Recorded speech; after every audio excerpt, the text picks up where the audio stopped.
ইফতারের আগে যে নারীরা দুইটি ভুল করে ওই নারীদের কপালে অনেক খারাপ কিছু চলে আসে রমজান মাসে। কত মারাত্মক বিষয়! ইফতারের আগ মুহূর্তে দুইটা ভুল কাজ আমার অনেক মা বোনরা করে থাকে। তার মধ্যে এক নাম্বারটা সবচেয়ে মারাত্মক, সেটা হচ্ছে আমার মা বোনরাও তো রোজা রাখে, আমরাও রোজা রাখি। তো রোজা রাখা অবস্থায় আমাদের শরীর কেমন ক্লান্ত থাকে, টায়ার্ড থাকে, এটা কিন্তু আমরা জানি। তো মা বোনরা রোজা থাকলেও পরিবারের অনেকের ডিমান্ড থাকে, এত বেশি খাবার দাবারের আয়োজন ইফতারে করতে হয় যে দুপুরের পর থেকে এই যে রান্নাঘরে ঢুকে একজন বোন বা একজন মা সারা ইফতারে আজান হয়ে যাবে 1 মিনিট আগ পর্যন্ত দেখা যায় সে রান্নাঘরের মধ্যে বসে রয়েছে। এত বেশি রান্না, হাজারো শত রকমের পদ পার করতে হয়, কত রকমের কিছু রান্না করতে হয়।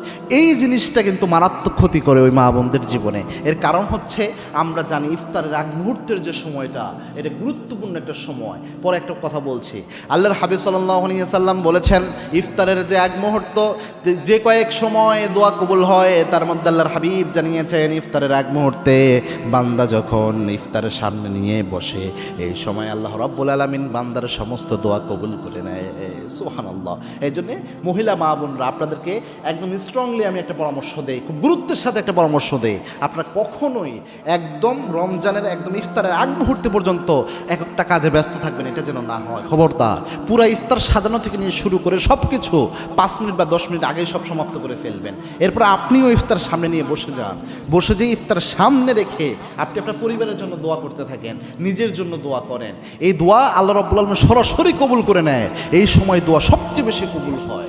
এই জন্য এই সময়টা যদি আপনি ব্যস্ততার মধ্যে কাটান, এই সময়টা যদি আপনি রান্নাঘরে কাটাইয়া দেন অথবা এটা সেটা গোছাগাছির মধ্যে কাটাইয়া দেন, আপনার কপালের বরকত এটার মাধ্যমে এমনি উঠে যাবে। কেননা রমজান এসেছেই আপনার কাছে বরকত নিয়ে, বরকতের মেইন সময়ই আপনি উদাসীন অবস্থায় ব্যস্ততা নিয়ে রয়েছেন। আপনি এই সময়টা দোয়াতে সময় দিচ্ছেন না, আল্লাহর কাছে মাপ চাওয়ার ক্ষেত্রে আপনি সময় দিচ্ছেন না। এজন্য এই ভুলটা করবেন না। 2 নাম্বার হচ্ছে আপনি আরেকটা বিষয় খেয়াল রাখবেন, ইফতারের মধ্যে খবরদার যেন কোনো খাবারের অপচয় না হয়। অপচয়কে আল্লাহ এমনিই মারাত্মকভাবে অপছন্দ করে। ইন্নাল মুবাজ্জিরিনা কানু ইখওয়ানা শাইতান, অর্থাৎ যারা অপচয়কারী তাদেরকে শয়তানের ভাই বলে আল্লাহ আখ্যায়িত করেছেন। এমনি অপচয় আল্লাহ দেখতে পারে না।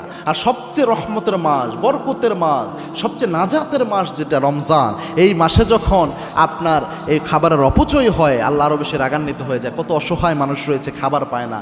ইফতারে দেখবেন শুধু সামান্য মুড়ি দিয়ে ইফতার করে, অনেকে এটাও পায় না, শুধু পানি দিয়ে ইফতার করে, খেজুর ব্যবস্থা করতে পারে না। তো আপনি যে খাবারটুকু অপচয় করলেন, অপচয় না করে আরেক ভাইয়ের ইফতার কিন্তু এটার মাধ্যমে হয়ে যেত।